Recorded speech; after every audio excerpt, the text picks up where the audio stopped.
All right, we just finished day 24 of our 80-day obsession. It was AAA, arms, abs, and ASS today. It is a super challenging workout, but I love the fact that we keep switching the body parts that we're working so we never completely tire that out, so we don't need rest in between. So it moves pretty fast. It's about 45 minutes and we're over and done. And I'm sad to say that today was the last time we did that workout, because next week we move on to month 2, phase 2. But I got some exciting news yesterday via email, and I actually asked Autumn because I was like, is this legit? And she's like, yes, it is. But I got an email from the Native Society. I'd never heard of them before, but they apparently are this website that interviews people in different, industries, and they just did an interview with Autumn. I think it dropped yesterday, and they messaged me asking if they could interview me, where I would be listed on their website, my interview next to Autumn. I was like, that is super crazy. And I actually talked to my coach today and her sister. We're all in the 80-day obsession group. We all got asked to be interviewed. So I always think that's such an honor, because when I started this, I had no idea that I would ever be speaking live to anybody via the internet or even in person. I didn't think that I would ever be a person of influence when it came to bettering yourself or health or fitness. But in 5.5 years, I have completely changed my perception of who I am and what I'm capable of. And I caught myself last night telling my husband, I'm like, as I'm looking through this website, I'm like, man, I don't belong there. And then I was like, that's, negative self-talk, that lack of self-worth.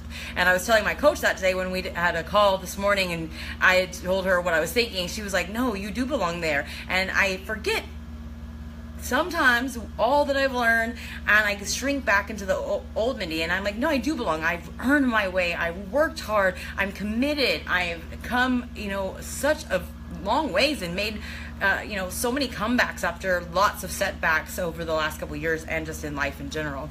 But anyways, I'm excited. So once that interview goes through, I'll share it with you guys, and I'll actually post the link in for Autumn's interview that she did. She shares a lot about her life, her struggles, and also she talks a lot about the 80-day obsession. And this has been such an incredible thing to share with her.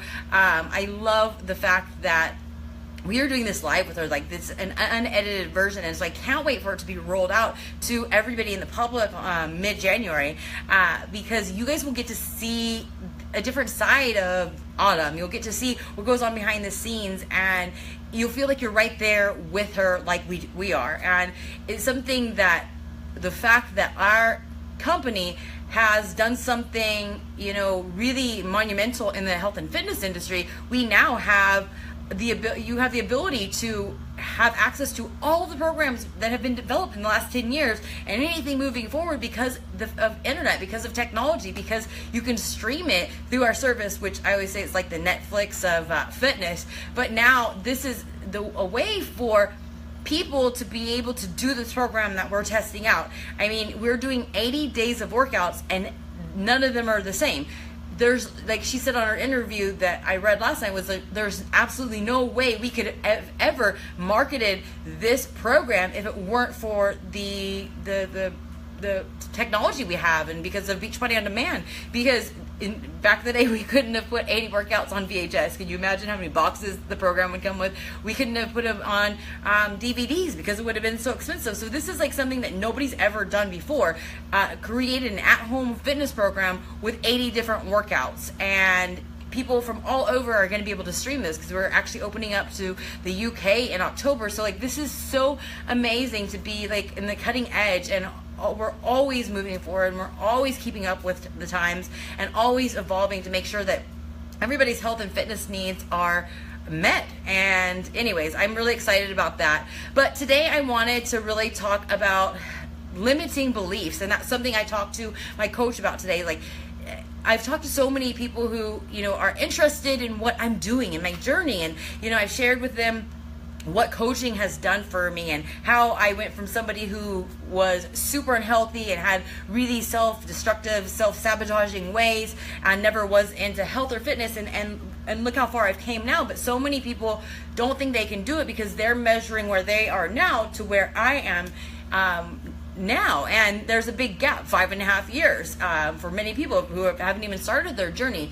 But people are always looking for perfection, and they have these limiting beliefs that make them believe that they can't do something, and that's one thing that I was sharing earlier, is, telling my husband last night, like, oh, I don't think I belong on this website next to Autumn and all these like co-founders and founders of these, amazing companies. An interview was on this website with somebody, I think the creator of Wikipedia, and I'm like, I don't belong there. And he was like, yeah, you do. This is your chance. But there's so many limiting beliefs out there that shape people's decisions. It's whatever you think you can or can't do is exactly the truth.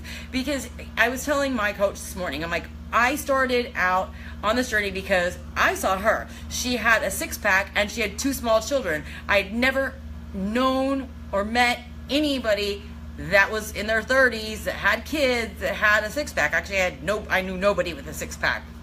And she gave me hope that it was possible. And then she made me believe, as we formed a friendship, that I could do the same thing. But I had this limiting belief that after 3 kids with my extra skin, with my stretch marks, that would never be possible. And anytime I would get close, I would always be like, I can kind of see my abs. Yay. Okay, well, I'm going to go eat some popcorn. I'm going to go have a burger. Or back when I drank, I'm going to go drink this weekend. And I sabotaged my success because I truly didn't believe that I could get it. I always thought I could get close. And I always thought, well, if I ever did get, six-pack abs, then it still wouldn't look good because of my stretch marks. So I just started emulating the behavior that coincided with the belief that I could never have that. And I see so many people who do the same thing. They talk about that their family are all overweight, or they all have died of cancer, or they all have diabetes runs in our family, all these things. And so they feel like their life or their future is doomed or set in stone based on family history. And yes, things genetically and hereditarily, there's hereditary diseases, I know that. But just because your mother or father had high blood pressure or diabetes or had cancer doesn't necessarily mean you are. But if you live the same life that they've lived and the same life that you keep living that is not contributing to your health, guess what? Your odds are going to be in the favor of having those things.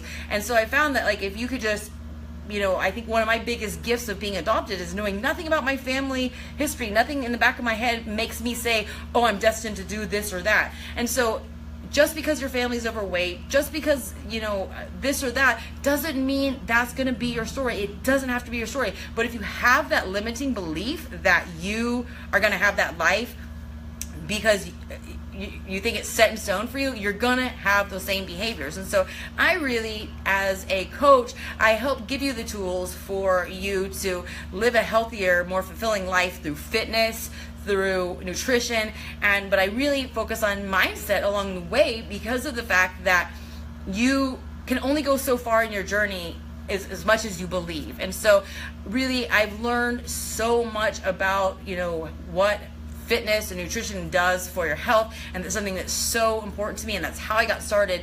But why I'm still here and why I believe my purpose is of reaching so many people and building relationships with them and influencing them and motivating them to do the same is because I want to help change people's perspective. I want them to be able to lift those limiting beliefs that have kept them where they're at now, because whatever you believe will come true. So anyways, I just wanted to share that because it was something that had been on my mind and something that kind of crept up on me, and I just felt compelled to have you think about what you want and what stories you're telling yourself as to why you haven't reached it, or why you can't, or why it's impossible, because nothing is impossible.